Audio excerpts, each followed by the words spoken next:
The fire crackled in the center of the camp, spitting sparks into the dry Colorado air. Laughter echoed across the clearing, deep, arrogant, self-satisfied laughter. They thought they were kings. Patrol leaders.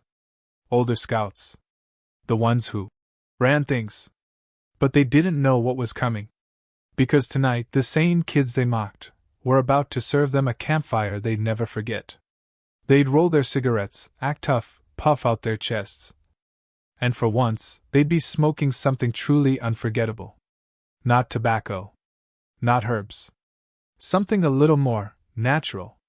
And when they lit up? Oh, justice burned brighter than the fire itself. If you've ever been underestimated, bullied, or treated like you didn't belong, this story is for you. Hit that like button and subscribe, because what happens next is one of the most satisfying pieces of campfire karma you'll ever hear. Now, let's go back to a summer where two boys turned humiliation into the perfect revenge. It was supposed to be a summer of adventure. A Boy Scouts camp, tucked deep in the Colorado wilderness, tall pines, mountain air, and miles away from any rules that mattered. But for Daniel and Mark, it wasn't adventure they remembered. It was the bullying. Two older scouts, Rick and Todd, were supposed to be patrol leaders. But to Daniel and Mark, they were tyrants. They strutted around like drill sergeants, barking orders just to feel important. "Hey, rookie, grab my canteen! You call that a tent? My grandma could tie better knots." Every day was the same, humiliation disguised as training. And when the adult leaders went to bed, that's when their real act began.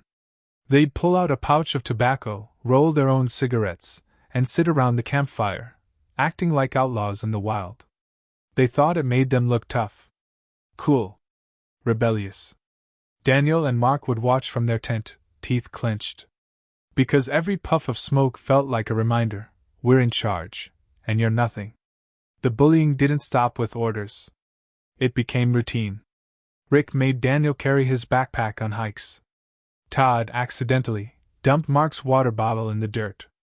They'd snicker and whisper things like, "These little guys are our servants." And no matter how much the younger boys complained, it didn't matter. Because authority protected them. "Boys will be boys," the adult leaders said. So Daniel and Mark learned something powerful that summer. If you can't fight back physically, you fight back cleverly. And it all began one blistering afternoon on the trail. Rick had flicked his cigarette butt toward Daniel's boot, laughing when Daniel jumped back. The smell of smoke lingered in the air, heavy and arrogant. That was it. That tiny spark lit more than the campfire. It lit the fuse of revenge. That night, as the sun dropped behind the mountains, Daniel stared into the orange glow of the fire. "Mark," he whispered, "what if we made their cigarettes a little more authentic?" Mark blinked. "Authentic?" Daniel grinned. "We're surrounded by wildlife, right?" A pause. Then it clicked. Mark's eyes widened, then narrowed. "You mean?" Daniel nodded slowly. "Exactly what you're thinking." The plan was disgusting. Childish. Brilliant. Because nothing says poetic justice like turning a bully's smug little habit into a mouthful of karma. The next day, while everyone was out gathering firewood, the boys got to work. In the dry Colorado heat, the forest floor was scattered with tiny brown pellets, deer and rabbit droppings, dried to dust by the sun. They looked like little bits of bark or seeds.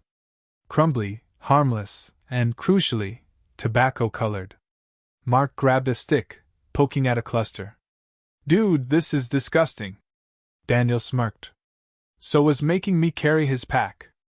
They wore gloves, just in case, grinding the pellets into a fine crumble that looked disturbingly like pipe tobacco. By the time the sun dipped, they had a small pouch of it ready, their secret weapon. The story spread fast. By morning, every scout in camp had heard how the tough guys couldn't handle their own smokes. They tried to deny it, but the laughter followed them everywhere. Their power? Gone. Their image? Burned to ash. Daniel and Mark never admitted what they did. They didn't have to. Justice had already been served.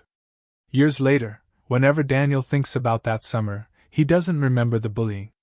He remembers the look on Rick's face, the moment arrogance turned to disgust. That was the moment he learned something priceless.